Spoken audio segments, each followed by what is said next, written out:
സ്ഥലം തന്ന മനുഷ്യന്റെ വായിന്ന് കേൾക്കുന്നു, വീട് വെച്ചവരുടെ വായിന്ന് കേൾക്കുന്നു, അതിനകത്ത് കസാര മേടിച്ചെന്ന് ഇത് ചവിട്ടി മേടിച്ചെന്ന് അവരുടെ ഒക്കെ വായിന്ന് കേൾക്കുന്നു, നാട്ടുകാരുടെ വായിന്ന് കേൾക്കുന്നു, ഒന്നും ചെയ്യാത്ത നാട്ടുകാരുടെ വായിന്ന് കേൾക്കുന്നു.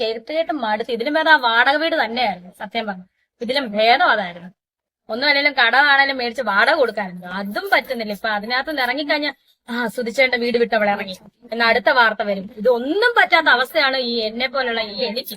എന്തൊരു അവസ്ഥയാണെന്നൊന്ന് നോക്കിക്കേ.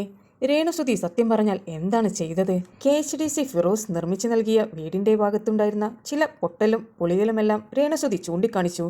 അതാണോ രേണുസുതി ചെയ്ത തെറ്റ്? ഫിറോസിന്റെ പോസ്റ്റാണ് ഏറ്റവും വലിയ വിഷയമായിരിക്കുന്നത്. രേണുസുതി മറ്റൊരു വിവാഹം കഴിക്കുവാനാണ് ഉദ്ദേശമെങ്കിൽ ആ നൽകിയ വീട് തിരിച്ചു കൊടുക്കണമെന്നാണ് ഫിറോസ് പറഞ്ഞിരിക്കുന്നത്. എങ്ങനെയാണ് പുള്ളിക്കാരന് അതുപോലൊരു വാക്ക് പറയാൻ സാധിച്ചത്? പുള്ളിക്കാരൻ രേണുസുതിക്കാണോ വീട് നൽകിയിരിക്കുന്നത്? ഒരിക്കലുമല്ല. കൊല്ലം സുധിയുടെ 2 മക്കൾക്കാണ് വീട് നിർമ്മിച്ചു നൽകിയിരിക്കുന്നത്. കൂടാതെ രേണുസുതിയുമായി വല്ല കരാറും ഒപ്പിട്ടിട്ടുണ്ടായിരുന്നോ? ഈ വീട്ടിൽ താമസിക്കുകയാണെങ്കിൽ രേണുസുതി മറ്റൊരു വിവാഹം കഴിക്കാൻ പാടില്ല എന്നുള്ള ഏതെങ്കിലും തരത്തിലുള്ള ഉടമ്പടി ഉണ്ടായിട്ടുണ്ടോ? രേണുസുതി ഓൺലൈൻ മീഡിയാസിന് നൽകിയിരിക്കുന്ന ചില ബൈറ്റ്സിന്റെ ഓഡിയോസ് ഞാൻ ഇവിടെ കേൾപ്പിക്കാം.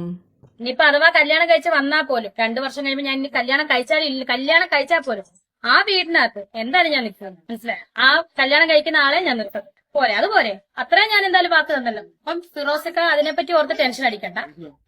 ഞാൻ കല്യാണം കഴിച്ചാൽ അത് തിരിച്ചു കൊടുക്കണം. എന്ത് തിരിച്ചു കൊടുക്കണമെന്ന് ഞാൻ പറഞ്ഞില്ല. ഞാൻ ആ വീട്ടിൽ ആരുമല്ല. ആ ഇളയ കുഞ്ഞ് ഒറ്റയ്ക്ക് നിൽക്കണ്ടെന്ന് ഓർത്തിട്ട് ഞാനും എന്റെ വീട്ടുകാരും എന്റെ അപ്പനും അമ്മയും നിൽക്കുന്നതാണ്. അതും സുധിച്ചേണ്ട കുഞ്ഞാണ്. ആ കുഞ്ഞിനെ ഒറ്റയ്ക്ക് എങ്ങനെ നിർത്തും? 5-6 വയസ്സ് തികഞ്ഞ കുട്ടീനെ. അതുകൊണ്ട് മാത്രമാണ് ഞാൻ ഇവിടെ നിൽക്കുന്നത്. എന്റെ അവകാശപ്പെട്ട വീടേ അല്ലത്. ഞാൻ എല്ലാവരോടും പറയുന്ന പോലെ എന്റെ വീടല്ലത്. ആ പിള്ളേർക്ക് വേണ്ടി കൊടുത്ത വീടാണ്. ഞാൻ ആ കുഞ്ഞിന് വേണ്ടിയിട്ട് അവിടെ ഇത്രയും നാണം കെട്ടിട്ട് ജീവിക്കുന്നതേ. ആ കുഞ്ഞിന് വേണ്ടിയിട്ട് മാത്രം. കുഞ്ഞെന്ന് പറഞ്ഞാൽ ഇളയ കുഞ്ഞിന് വേണ്ടി. മൂത്ത കുട്ടി വലിയ കുട്ടിയാണ്. അവൻ കൊല്ലത്താണ് നിൽക്കുന്നത്. ഇന്നലെ വീട്ടിലുണ്ടായിരുന്നു, ഇന്ന് പോയി. പക്ഷെ ആ കുഞ്ഞു കൊച്ചിനെ ഒറ്റയ്ക്ക് നിർത്താൻ പറ്റാത്തതുകൊണ്ട് മാത്രമാണ് ഞാനിവിടെ ആ വീട്ടിൽ നിൽക്കുന്നത്. പിന്നെ കല്യാണം അതെന്റെ പേഴ്സണൽ കാര്യമാണ്. ഞാൻ കല്യാണം കഴിക്കോ ഇല്ലയോ എന്നുള്ളത് എന്റെ പേഴ്സണൽ ആയിട്ടുള്ള കാര്യമാണ്. അത് എന്റെ ഫാമിലിക്കും അല്ലെ എന്റെ മക്കളെയും ബാധിക്കുന്ന, എന്നെ ബാധിക്കുന്ന കാര്യമാണ്. അല്ലെങ്കിൽ ഞാൻ കെട്ടാൻ പോകുന്ന ആളെയും ബാധിക്കുന്ന കാര്യമാണ്.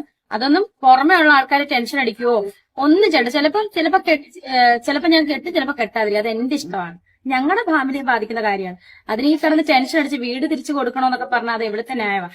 എനിക്ക് ആരും ഒരു വീടും എഴുതി തന്നിട്ടില്ല ഇതുവരെ. എഴുതി തന്നാലേ എനിക്ക് തിരിച്ചു കൊടുക്കാൻ പറ്റും.